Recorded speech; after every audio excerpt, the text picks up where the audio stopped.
धन्यवाद सुनील जी। जैसा कि आपने बताया कि मैं कई वर्षों से सुनील जी के साथ हम जुड़े हुए हैं और मैंने तो इनको ग्राउंड लेवल पे इतना गहराई से काम करते हुए देखा। वाराणसी में 2014 के इलेक्शन में जिस तरह से प्रधानमंत्री जी के इलेक्शन में इन्होंने काम किया, तब मैं कुछ दिन वहाँ गया था, वहाँ देखा। और नॉर्थ ईस्ट के जो माई होम इंडिया और इसके जो कार्यक्रम है, जिस तरह से इनकी लोगों को जोड़ के कार्यक्रम, कई कार्यक्रमों में भी आया और कई भाषाओं के ऊपर जिसकी प्रखरता है, तो आज जिस तरह का कार्यक्रम यहाँ सोच के, ये नई सोच के साथ आपने किया, इसके लिए मैं अभिनंदन करना चाहता हूँ। और यहाँ पे सभी उपस्थित जो भागीदारी कर रहे हैं इस मॉक पार्लियामेंट में, इनका भी अभिनंदन करना चाहता हूँ और धन्यवाद देना चाहता हूँ सुनील जी और टीम को कि मुझे यहाँ बुलाया और मुझे अपनी बात रखने की मौका दिया और आप लोगों की बात और विचार सुनने का भी मौका मिलेगा।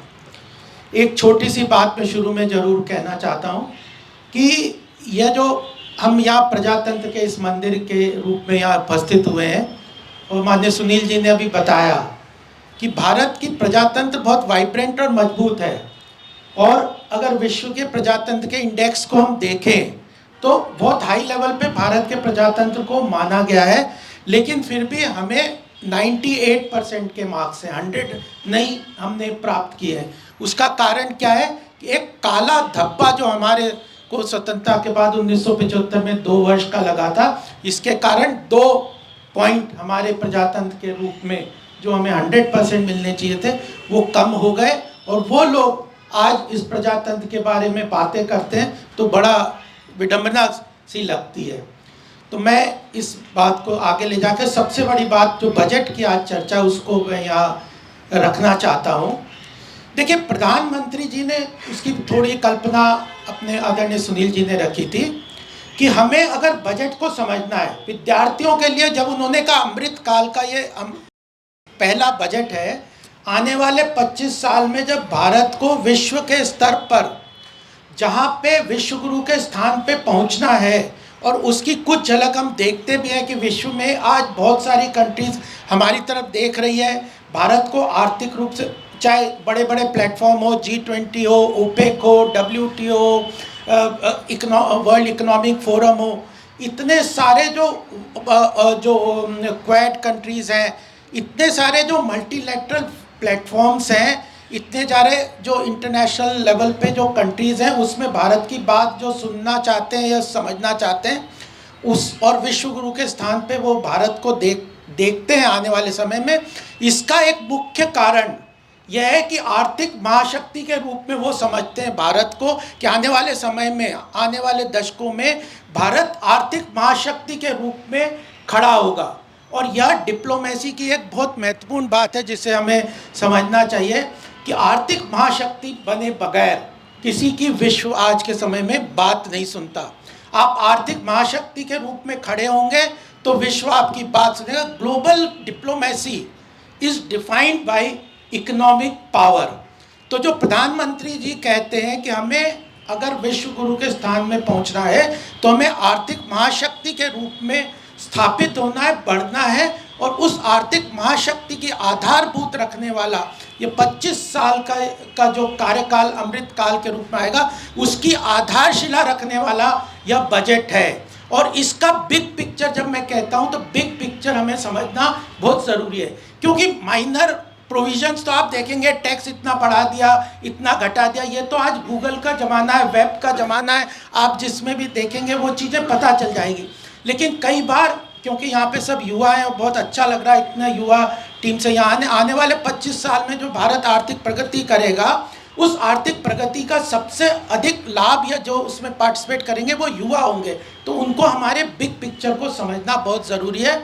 और उसके लिए 2-3 बातें बैकग्राउंड में आपको बताऊँगा जो बहुत महत्वपूर्ण है। कोविड की हमने इतनी बड़ी महामारी देखी और विश्व ने देखी। कोविड इतनी बड़ी महामारी से पूरे विश्व की अर्थव्यवस्था और देशों को चरमरा दिया, उनकी पूरी व्यवस्था को चरमरा दिया। भारत में भी उसकी बहुत बड़ी त्रासदी आई। लेकिन बजट के पहले इकोनॉमिक सर्वे आया था, उसकी 1-2 बातें हमें ज़रूर समझना चाहिए। उसने स्पष्ट रूप से कहा कि हम लोग उस जो कोविड की महामारी से उसके कारण जो डिसरप्शन हुआ था हमारी अर्थव्यवस्था को, उससे हम बाहर निकल गए हैं। और यह बहुत महत्वपूर्ण बात है कि वह जिस तरह की पॉलिसीज़ हमने अपनाई, जिसके कारण आज प्रधानमंत्री जी के नेतृत्व में जो पॉलिसीज़ हमने कोविड से लड़ने के लिए अपनाई, उसके कारण हम बाहर से उस चंगुल से, अर्थव्यवस्था की मंदी से निकल के आए। आज अगर हम देखें, 3 चीज़ें विश्व की अर्थव्यवस्था को दिक्कत कर रही हैं। सबसे बड़ी बात है महंगाई की बात। महंगाई की मार विश्व के ज़्यादातर देशों को, उनकी अर्थव्यवस्था को दिक्कत में लेके आई हुई है, कर रही है। क्यों?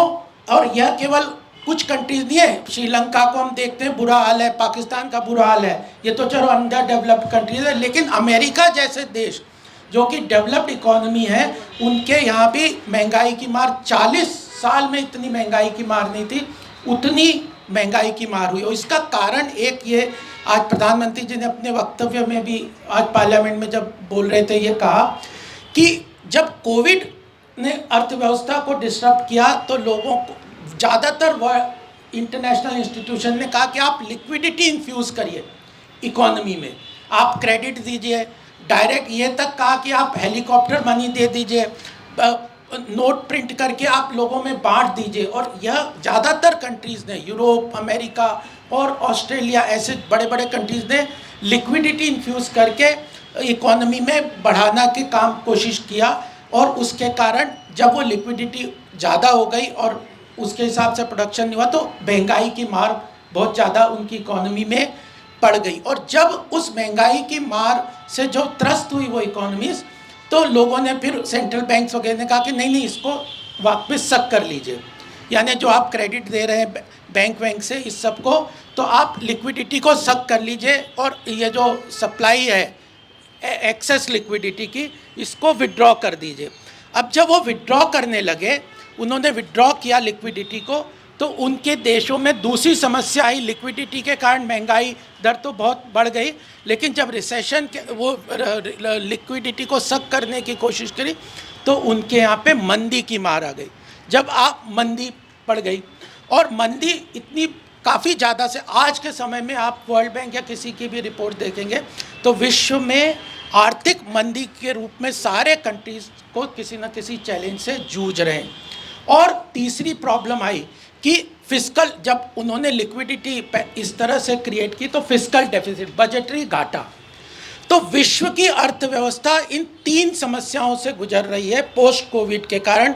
महंगाई की मार, उसके कारण जो पॉलिसीज़ उन कंट्रीज़ ने, मैं इसलिए ये बता रहा हूँ कि हमने जो पॉलिसी ली प्रधानमंत्री जी के नेतृत्व में पोस्ट कोविड, जो इकोनॉमिक पैकेज दिया या जिस तरह से समाज के हर वर्ग को सहायता करने की बात की, तो उसके फ़र्क के कारण हम इन तीनों चीज़ों से बच गए। लेकिन विश्व की अर्थव्यवस्था डेवलप्ड कंट्रीज़ को लेके अंडर डेवलप्ड और पिछड़े कंट्रीज़ को देखते हुए महंगाई की मार, मंदी की मार और उसके साथ फिस्कल डेफिसिट यानी बजटरी घाटा इतना आ गया कि इन तीनों के कारण जो इकोनॉमी है वो प्रॉब्लम में आती है।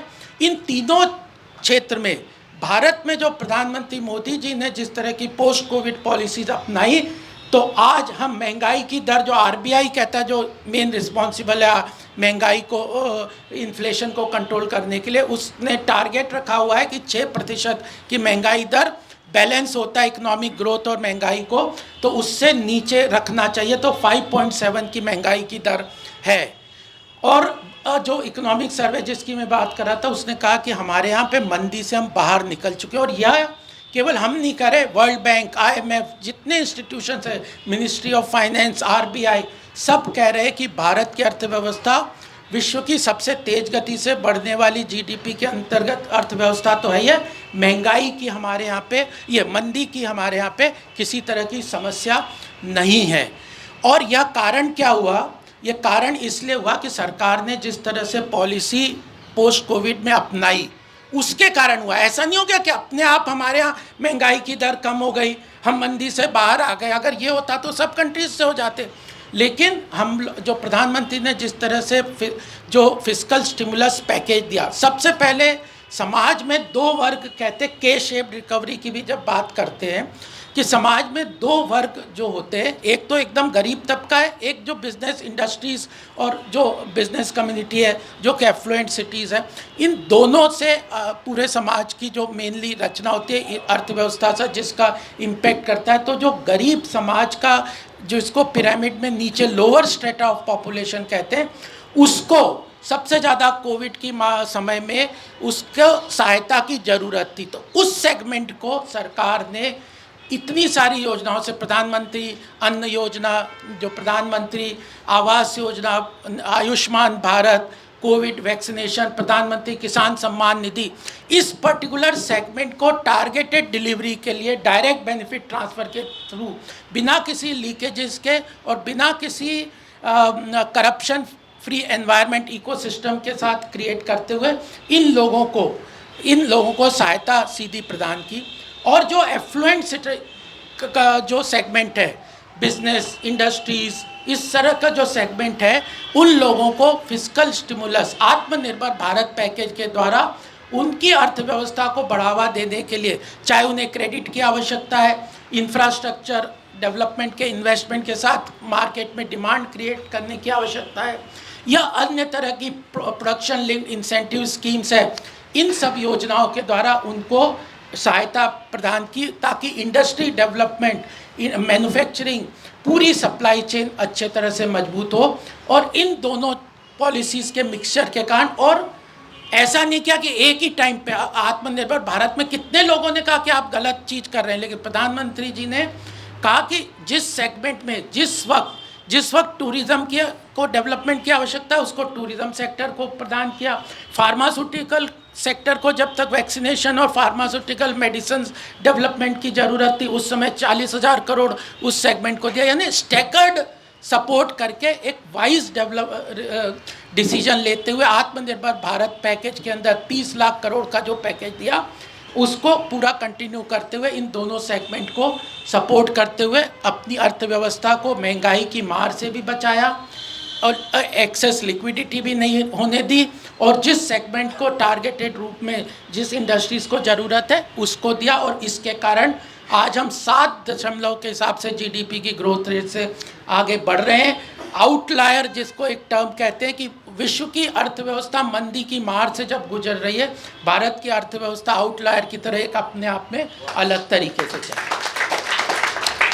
है। और इसके बाद और हम जो फिस्कल डेफिसिट है उसके बारे में बजट में बताऊंगा, लेकिन इन तीनों चीज़ों को मैनेज कर, इन्फ्लेशन, रिसेशन और फिस्कल डेफिसिट, ये अर्थव्यवस्था को मजबूती प्रदान करने के बड़े मेजर पैरामीटर्स होते हैं। इनको बैलेंस करके जो अर्थव्यवस्था को लेके आए, तो जो हमारा आर्थिक सर्वेक्षण कहता है कि हमारी अर्थव्यवस्था अच्छी मजबूत स्थिति में।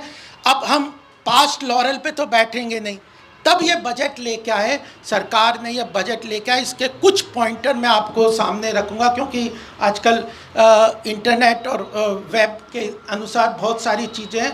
इसमें कुछ कीवर्ड्स हमें ज़रूर ध्यान में रखने चाहिए, क्योंकि जब आप सर्च करोगे, वो कीवर्ड्स डालोगे तो आपको राइट इन्फॉर्मेशन मिलेगी। अगर आपको कीवर्ड्स पता हैं तो आप उनको सर्च कर लोगे तो बहुत सारी इन्फॉर्मेशन ऑटोमेटिक आ जाएगी, लेकिन वो कीवर्ड्स और उनको संक्षिप्त में आपके सामने रखूँगा। सबसे पहली बात कि उन्होंने ये कहा कि उस मजबूत अर्थव्यवस्था की नींव पे हम आने वाले 25 साल के लिए एक रोड मैप तैयार करेंगे, जिससे भारत आर्थिक महाशक्ति के रूप में खड़ा हो जाए। वह उस नींव रखने वाला यह बजट है। और इसमें महत्वपूर्ण चीज़ें, सब सेगमेंट के लिए सब चीज़ें तो है, जो जन कल्याणकारी योजना है जो सरकार ने की, उसके प्रावधान तो हैं, उनको कंटिन्यू करेंगे। लेकिन जब जो वेलफेयर स्कीम्स होती हैं, उसमें सरकार को ध्यान रखना होता है कि जब जिस स्कीम्स में आवश्यकता है उसमें एलोकेट करते हैं। अगर आज हमारे 11 करोड़ शौचालय बन गए हैं, आज हमारे 45 करोड़ लोगों के जनधन अकाउंट खुल गए हैं, और जो कई योजनाएं हैं जैसे मनरेगा वगैरह योजनाएं, उसमें जिस तरह की आवश्यकता है उतने प्रोविजंस तो किए हैं। लेकिन प्रधानमंत्री आवास योजना जो इस वक्त बहुत महत्वपूर्ण इम्पैक्ट लोगों के अंदर ला रही है, तो उसमें सरकार ने इस बार ज़्यादा एलोकेशन किया है और उसके एलोकेशन को 66% किया है।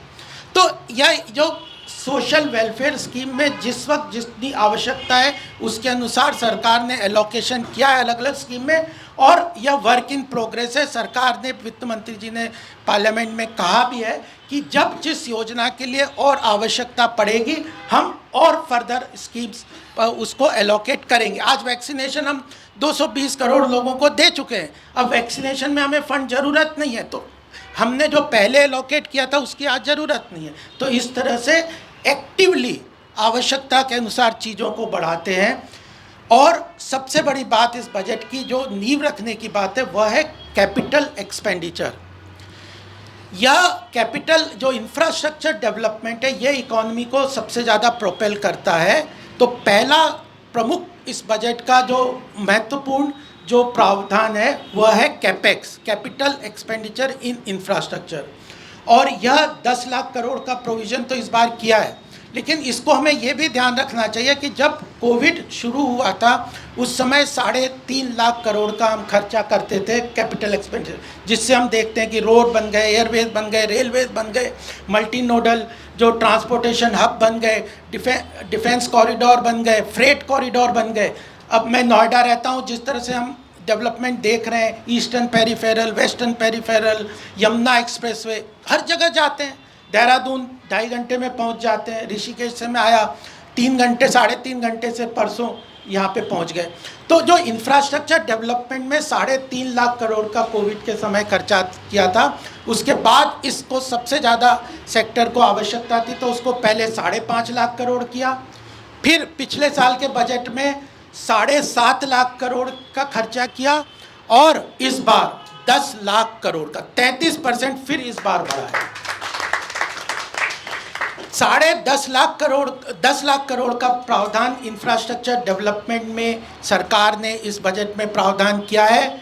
इसमें 1.5 लाख करोड़ का स्टेट्स को भी कहा है कि अगर आप एफिशिएंटली कैपिटल एक्सपेंडिचर करेंगे तो हम लोग 1.5 लाख करोड़ की सहायता केंद्र सरकार उनको देगी, और 3.5 लाख करोड़ जो ऑलरेडी चलती हुई स्कीम्स हैं उनके अंदर सरकार इंफ्रास्ट्रक्चर को डेवलप करने के लिए कंटिन्यू करेगी। तो टोटल इफेक्टिवली 13.5 लाख करोड़ का कैपिटल एक्सपेंडिचर सरकार ने इस बजट में प्रावधान किया। ये ease of living, ease of doing business, transportation कितनी तरह से प्रोपेल करेगा, इकोनॉमी में डिमांड करेगा, cement, steel, construction industries, employment generation, सब अगर रोड बन रहा है सब एम्प्लॉयमेंट, ज़मीन चाहिए, ये चाहिए, इकोनॉमिक एक्टिविटी को कैटलाइज करने के लिए ये बहुत महत्वपूर्ण डिसीजन इस बार में का है। एक आरबीआई की रिपोर्ट मैं आपके सामने बताना चाहता हूँ। आरबीआई की रिपोर्ट आई थी 15 दिन पहले, उन्होंने कहा था कि अगर सरकार 1 रुपया सीधे किसी को देती है, किसी व्यक्ति को स्कीम्स में या किसी भी तरह सहायता या किसी के हाथ में देती है, तो वो लगभग 95 से 98 पैसे इकोनॉमिक एक्टिविटी वो जनरेट करता है। लेकिन अगर सरकार इंफ्रास्ट्रक्चर कैपिटल एक्सपेंडिचर में वो 1 रुपया खर्च करती है तो उसका इकोनॉमिक एक्टिविटी पे इम्पैक्ट 3 गुना पड़ता है। तो कितना इम्पैक्ट इसमें होगा इस एक्टिविटी से समझ आएगा, और कितने सेक्टर्स को ये ग्रोथ में क्रिएट करेगा, कितनी इकोनॉमिक एक्टिविटी को जनरेट करेगा, कितना तरीके से व्यापार और इस इंडस्ट्रीज़ को बढ़ावा देगा। यह इस बजट का अंडरलाइनिंग फैक्टर है जो कि महत्वपूर्ण है। हमारी अर्थव्यवस्था को जो अमृत काल की बात करते हैं तो वह इसके साथ महत्वपूर्ण बात हमें ध्यान में रखनी चाहिए। और सब दूसरी बात इसमें महत्वपूर्ण ये है, कितने लोगों ने, मैं तो पहले से भी जुड़ा था, लोग कहते थे आपको रिसोर्सेज चाहिए, अगर सरकार खर्च कर रही है जन कल्याणकारी योजनाओं में, प्रधानमंत्री जो अन्न योजना है इसमें 2 लाख करोड़ का इस बजट में प्रावधान फिर किया।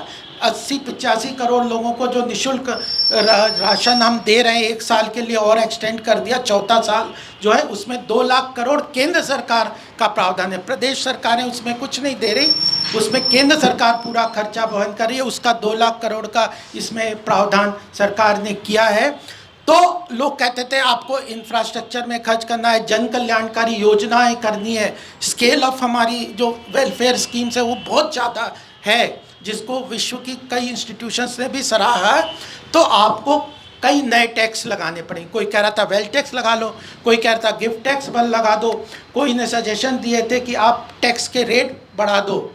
तो मैं ये बताना चाहता हूँ कि इस बार आप पहले कॉरपोरेट टैक्स तो पीछे सरकार ने कम किया ही है। जितनी इकोनॉमिक एक्टिविटी और अर्थव्यवस्था बढ़ती है तो एक समय में कॉरपोरेट टैक्स लगभग 25 से 30-35% तक का कॉरपोरेट टैक्स था, और पिछले 8 साल में उसको कम करके आज के समय में 22.5% टैक्स रेट पीछे कर चुके हैं। बजट से नहीं, पहले कर चुके हैं।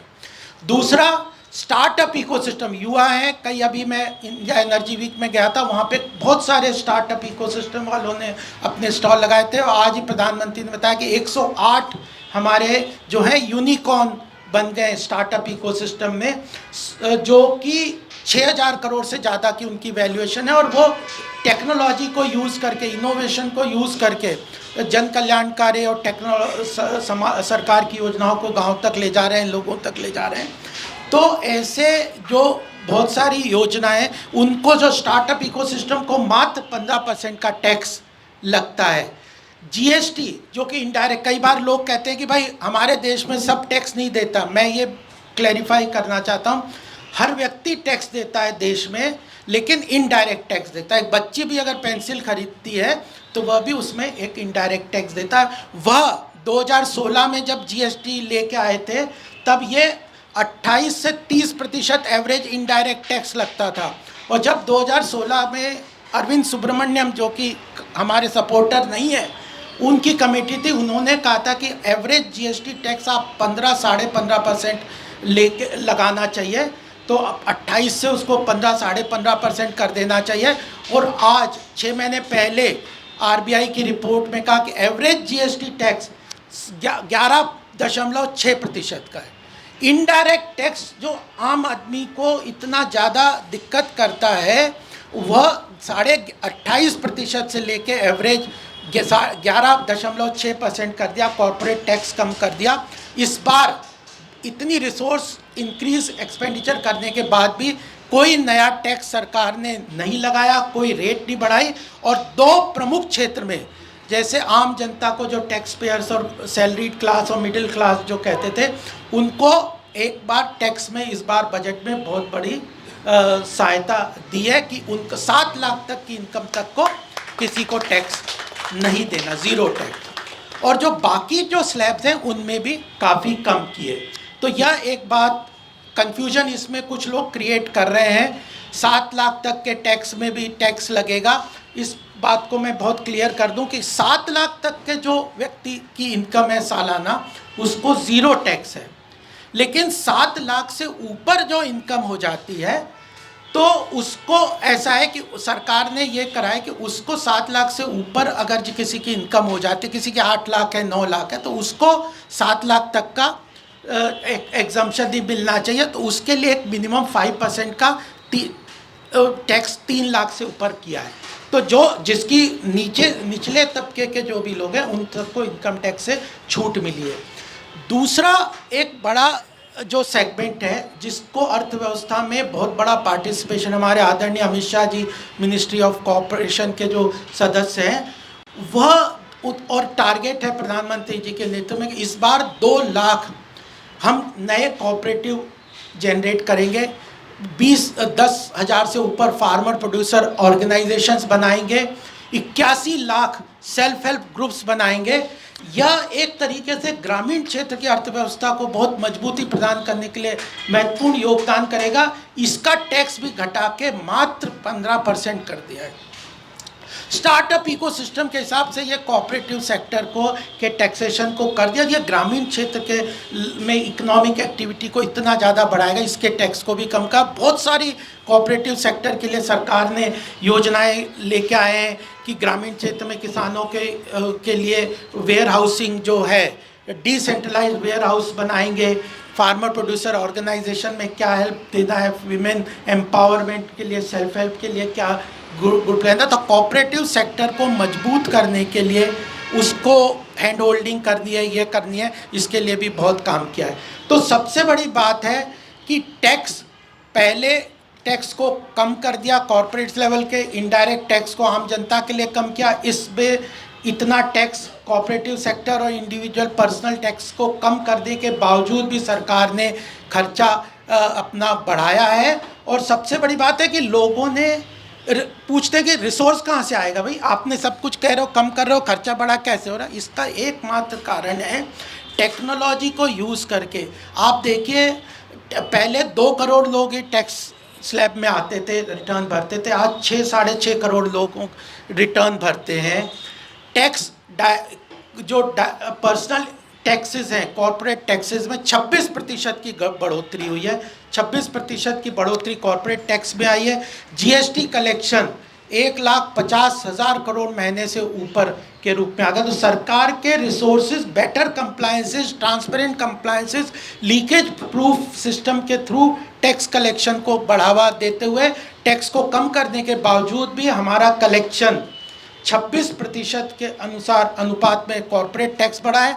और ये जो जीएसटी के अंतर्गत भी एक समय कोविड में तो 60,000 करोड़ का ही एनुअल मंथली जीएसटी कलेक्शन आता था। अब एवरेज पिछले महीने तो 1,68,000 करोड़ का आ गया था। तो इनके कारण, ऐसी योजनाओं के कारण हम लोग टैक्स कलेक्शन और सहूलियत भी दे पाए, कॉरपोरेट सेक्टर को बढ़ावा दे पाए, ये इंडस्ट्री को बढ़ावा दे पाए, आम आदमी को सहायता दे पाए। और उसके बाद जो मैंने 2 चीज़ें तो आपको बताई, महंगाई दर को हम कंट्रोल कर पाए, उसके बाद मंदी की मार से हम बाहर निकल के आ गए, क्योंकि योजनाएं जिस तरह से पीएलआई स्कीम्स वगैरह आई है 14 सेक्टर में। उसके साथ सरकार, तीसरा बड़ा फैक्टर होता है बजटरी घाटा, तो उस घाटे को भी सरकार इस बजट में कम करने में सफल हुई है। पिछली बार टारगेट रखा था कि 6.4% का हम बजटरी घाटा रखेंगे, उसको तो अचीव किया। इस साल के लिए 5.9% का बजटरी घाटा सरकार ने टारगेट रखा है। और आने वाले 25-26 में 4.5% का बजटरी घाटा सरकार ने मेंटेन किया है। खर्चा बढ़ेगा, टैक्स को कंटिन्यूसली कम करने के बाद भी रिसोर्सेज सरकार के एफिशिएंट डिलीवरी मैकेनिज्म और एफिशिएंट कलेक्शन मैकेनिज्म, दोनों तरह का कंबाइंड इफेक्ट आप देखेंगे। एक समय हम प्रधानमंत्री पूर्व के कहते थे कि 1 रुपये में 15 पैसा ही पहुंचता, आज के डेट में 98%, 95% जिस टारगेटेड व्यक्ति के पास जन कल्याणकारी योजनाओं से पहुंचता। तो दोनों तरीके से ये रिसोर्स जनरेशन करते हुए यह बिग पिक्चर हमारे सामने आना चाहिए। और जो बात, और इसके बाद सेगमेंटल लेवल पे भी प्रधानमंत्री जब कहते हैं इस बजट में हर वर्ग के लिए सरकार ने बहुत सारा सोचते हुए काम किया है। ये जो युवाओं के लिए आर्टिसन, एक बहुत बड़ा क्षेत्र हमारे यहाँ पे आता है, ये जो कामगार हथकरघा है, बहुत बड़ी पॉपुलेशन है पूरे देश में जो हैंडीक्राफ्ट और हाथ से काम करने वाले हैं।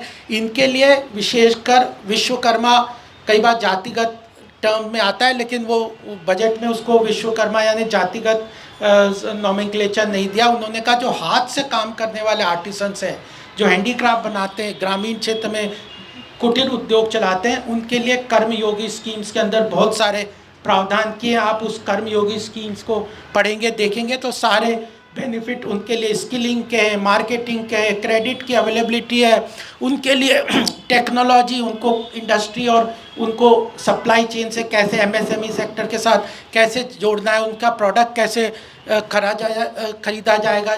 बहुत सारे इनिशिएटिव हैं, जेम है, ट्रीड्स है, ये सरकार के टेक्नोलॉजिकल इनोवेशंस हैं जो उसको महत्वपूर्ण योगदान करेंगे। और फिर ओएनडीसी करके ऑनलाइन मार्केटिंग की फैसिलिटी, ये सब चीज़ों से उनको जोड़ेंगे। तो आर्टिसंस के लिए खासकर बहुत बड़ी योजना है। और एक बड़ा चैलेंज हमारी अर्थव्यवस्था में एम्प्लॉयमेंट का, रोजगार की बात करते हैं। रोजगार कहाँ से आएगा? कई बार का मनरेगा कोई रोजगार की समस्या का समाधान नहीं है, टेम्पररी हम मानते हैं, उसको देना पड़ता है, लेकिन महंगा बेरोजगारी भत्ता से कोई रोजगार थोड़ी मिल रहा है।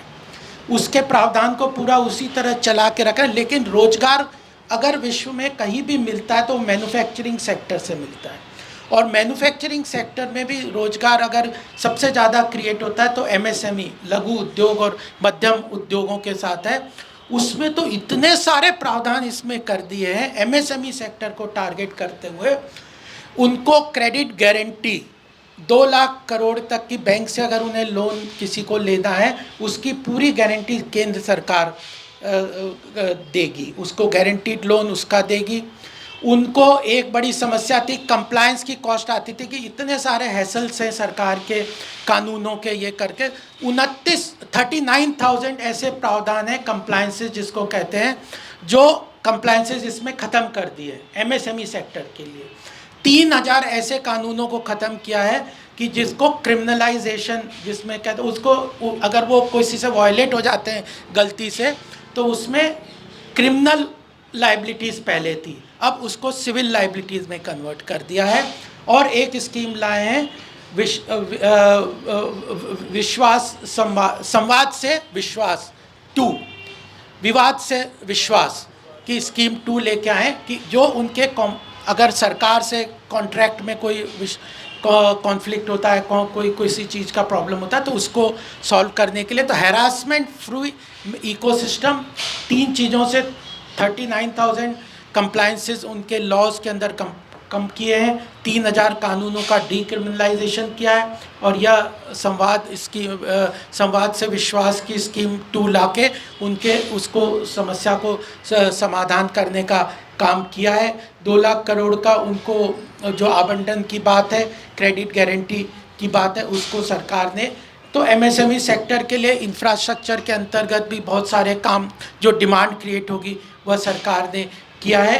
एक और सेक्टर में एग्रीकल्चर सेक्टर को भी सरकार ने बहुत सारा सहयोग समर्थन इस बजट में किया है, क्योंकि कृषि क्षेत्र में अगर 60% से ऊपर हमारी जनसंख्या ग्रामीण क्षेत्रों में रहती है, तो उनके लिए सरकार ने बड़ी सारी योजनाएं इसमें लाई है। 20 लाख करोड़ का उनको क्रेडिट इजी टर्म्स में लोन मिले, उनको इंटरेस्ट सबवर्जन भी सरकार, यानी इंटरेस्ट जो बैंक लोन देता है उसमें उनको सब्सिडी केंद्र सरकार देती है, उसको मिले। कोऑपरेटिव सेक्टर का उनके साथ कैसे इंटीग्रेट हो, उसके लिए कोऑपरेटिव सेक्टर के अंदर एग्रीकल्चर सेक्टर को इंटीग्रेट करते उसके डेवलपमेंट के लिए सरकार ने काम किया है।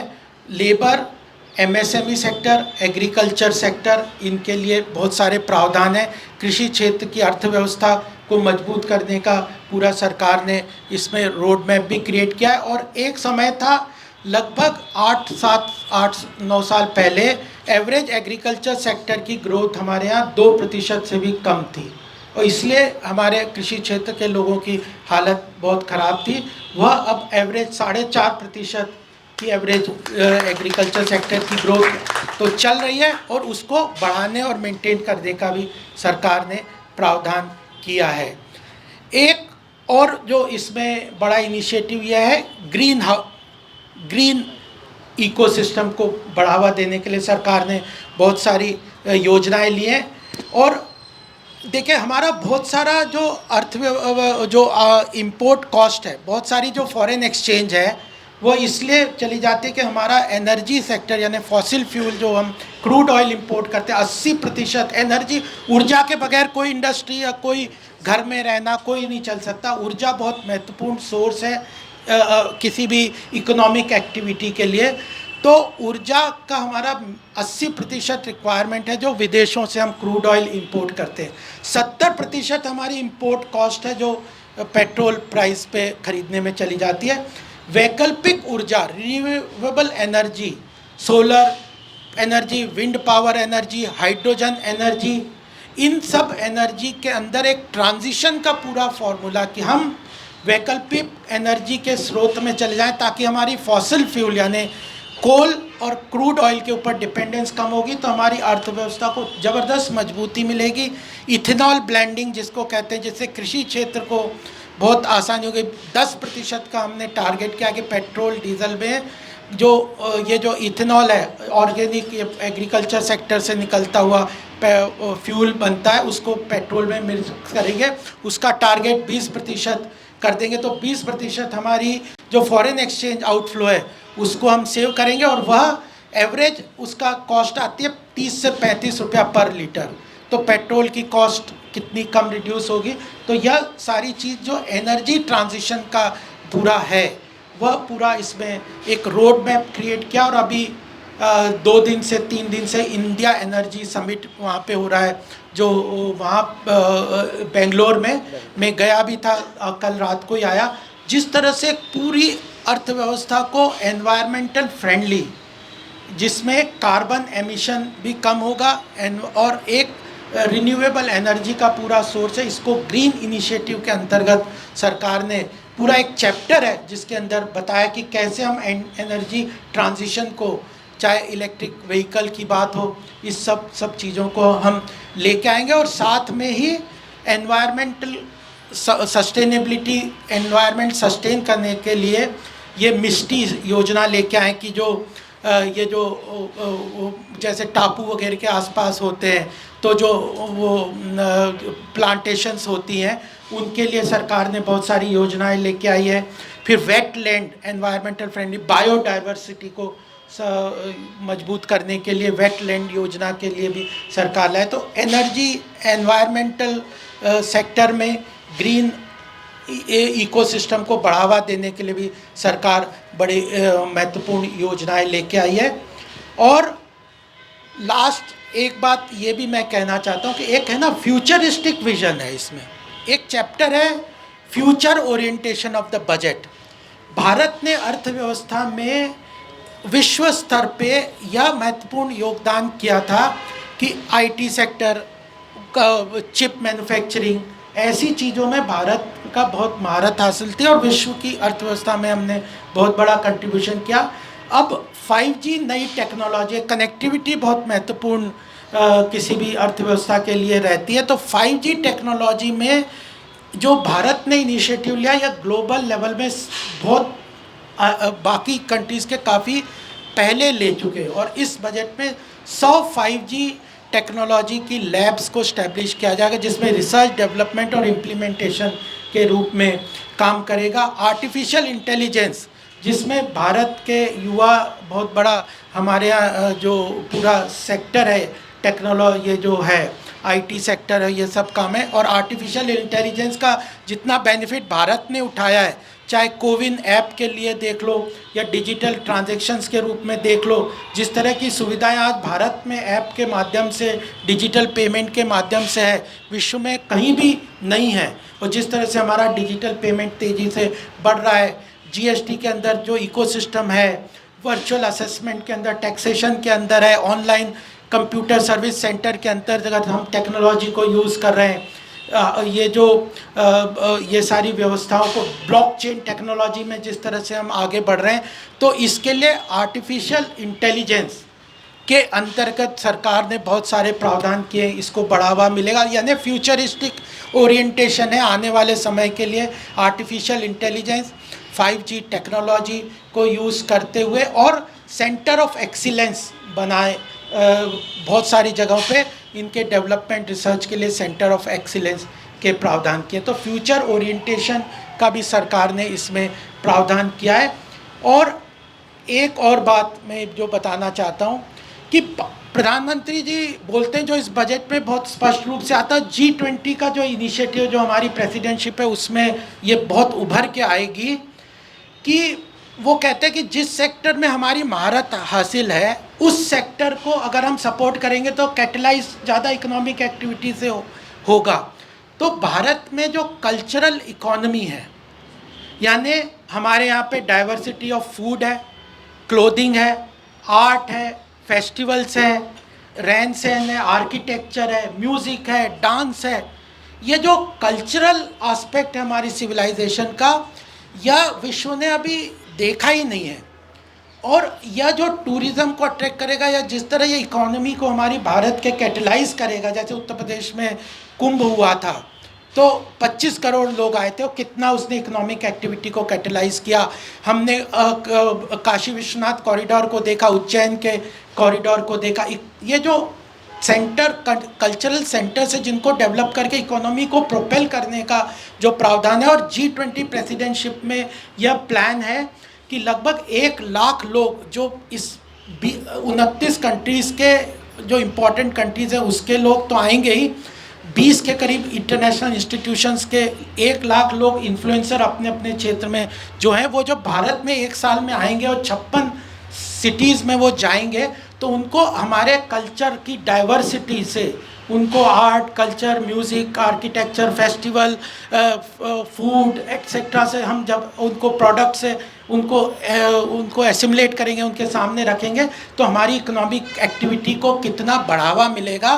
तो यह अपॉर्चुनिटी को ध्यान में रखते हुए 50 सेंटर्स जो टूरिस्ट डेस्टिनेशन के रूप में आइडेंटिफाई कर लिए पूरे देश में, उस 50 टूरिस्ट डेस्टिनेशन में टूरिज़्म के इनिशिएटिव के अंदर पूरा इंफ्रास्ट्रक्चर इस बजट में क्रिएट करने की बात की। उनको यहाँ पे होटल्स होंगे, रोड्स होंगे, कनेक्टिविटी होगी, उनके जो वेरियस सैनिटेशन, इस सब के लिए 50 टूरिज़्म डेस्टिनेशन को भी हम डेवलप करें। और कितना इकोनॉमिक एक्टिविटी इस कल्चरल इकोनॉमिक के हिसाब से भारत जनरेट कर सकता है, इसके लिए बहुत बड़ा प्रावधान इस बजट में रखा है। तो मैंने जो आप लोगों को कुछ बातें कही है वो मैं, क्योंकि बहुत सारी बातें हैं, बहुत सारी चीज़ें कर सकते हैं, लेकिन समय के अनुसार और आपकी चर्चा में वो भी आएंगी, लेकिन मैं आपको कीवर्ड्स जरूर बताऊंगा जिसके अनुसार आप अपने लेवल पे भी इस चीज़ों को समझ सकते हैं, कर सकते हैं, क्योंकि ये लार्जर पिक्चर समझना ये चाहिए। कुछ लोग क्रिटिसाइज़ करेंगे कि ये नहीं करा, कोई प्रावधान में किसी प्रावधान को कम नहीं किया है। कुछ मनरेगा या किसी चीज़ में जो कहते हैं, आप उसको बजटेड 2021-22 के बजटेड एस्टिमेट के साथ कंपेयर करेंगे तो सब में प्रावधान में बढ़ाया है। बीच में अगर किसी चीज़ के आवश्यकता के अनुसार कभी बीच में ज़रूरत एक्स्ट्रा पड़ गई तो सरकार ने बीच में प्रोविज़न किया था। तो बजटेड एस्टिमेट से सरकारी योजनाओं के किसी प्रावधान को कोई कम नहीं किया है। फिर भी सरकार ने कहा है कि आवश्यकता पड़ेगी तो हम उनको बहुत बढ़ाते रहेंगे, और पीएलआई के अंदर भी और नए नए सेक्टर्स को भी जोड़ते रहेंगे। और वर्क इन प्रोग्रेस के अनुसार ये अमृत काल का अमृत बजट के रूप में सरकार ने इस बजट को प्रधानमंत्री जी के नेतृत्व विजन में लेके आए। और अल्टीमेटली वो कहते हैं कि इस बजट को हमें गांव तक ले जाना है, क्योंकि वो ये जो कमेटी भी बनाई है केंद्र में, और जिसके अंतर्गत आज अपने सुनील जी ने यह कार्यक्रम इस तरह के यूनिवर्सिटीज़ में जाना, और मुझे लगता है कि आप अपने अपने क्षेत्र में और इसको आगे लेके जाएंगे इस विषय को, तो इसमें सबसे ज़्यादा लाभकारी जो होगा उसमें युवाओं के लिए स्किलिंग के बारे में बड़ी सारी योजनाएं हैं। एनईसी के अंतर्गत जो स्कीम्स हैं उनके प्रावधानों को सपोर्ट करने के लिए सरकार की योजनाएं हैंड होल्डिंग की है। तो इन चीज़ों को हमें समझते हुए अमृतकाल के इस अमृत बजट को रखना चाहिए। कीवर्ड्स है कैपिटल एक्सपेंडिचर, हम लोगों ने बहुत बढ़ाया है। टूरिज़्म सेक्टर के लिए बहुत सारा इंडिया की इकोनॉमी को कैटलाइज करने के लिए सरकार ने काम किया है। एमएसएमई सेक्टर को ease of doing business, ease of compliances और सपोर्ट ऑफ फाइनेंशियल सेक्टर्स के अनुसार भी एमएसएमई सेक्टर को सपोर्ट किया है। एग्रीकल्चर सेक्टर के लिए बहुत सारे प्रावधान किए गए हैं। कोऑपरेटिव सेक्टर आने वाले समय में हमारी ग्रोथ को प्रोपेल करेगा, इसमें बहुत पोटेंशियल है, और ग्रामीण क्षेत्र में हमारी अर्थव्यवस्था की इकोनॉमिक डेवलपमेंट को लेके जाएगा। कोऑपरेटिव सेक्टर, टूरिज़्म सेक्टर, ये फ्यूचरिस्टिक ओरिएंटेशन और green economy, green eco environmental friendly ecosystem को साथ में लेके फिस्कल डेफिसिट को कम किया है, टारगेट के लिए रोड मैप क्रिएट किया। इसी के कारण हमारी अर्थव्यवस्था तेज़ी से बढ़ रही है। फिस्कल डेफिसिट, इन्फ्लेशन और रिसेशन, आउट ऑफ रिसेशन, ये चीज़ें हैं। अगर ये बिग पिक्चर हमें ध्यान में आता है समय और इस चीज़ों पे देखते हैं तो अल्टीमेटली यह जो बजट है यह बिल्कुल आधारभूत संरचना हमारे आने वाले अमृतकाल के लिए रख रहा है। और यह केवल हम ही नहीं कह रहे, विश्व की, जब प्रधानमंत्री ने शुरू में कहा भी था, इस बजट पे केवल भारत की नज़र नहीं है, पूरे विश्व की भारत के इस बजट पे नज़र थी। भारत के नेतृत्व जो है वो क्या डिसीजन लेते हैं, किस रास्ते पे चलते हैं और किस तरह अपनी अर्थव्यवस्था को आने वाले समय में अगले दशक में लेके जाने के लिए रोड मैप तैयार करते हैं, उसके अनुसार वैश्विक स्तर पे लोग अपने इन्वेस्टमेंट को ड्राइव करेंगे। और भारत में भी जो प्राइवेट इन्वेस्टमेंट है या कोई भी प्राइवेट इंडस्ट्रीज़ कोई लगाएगा, वह भी तब लगाएगा कि जब इकोनॉमी में डिमांड अधिक क्रिएट करेंगे, तो वह भी इसमें पूरे प्रावधान है। तो यही बात कह के मैं अपनी बात को या वाणी को विराम दूंगा और मैं धन्यवाद देता हूँ आदरणीय सुनील जी भाई साहब को और पूरी उनकी टीम को कि मुझे यहाँ अपना विषय रखने का मौका दिया। धन्यवाद।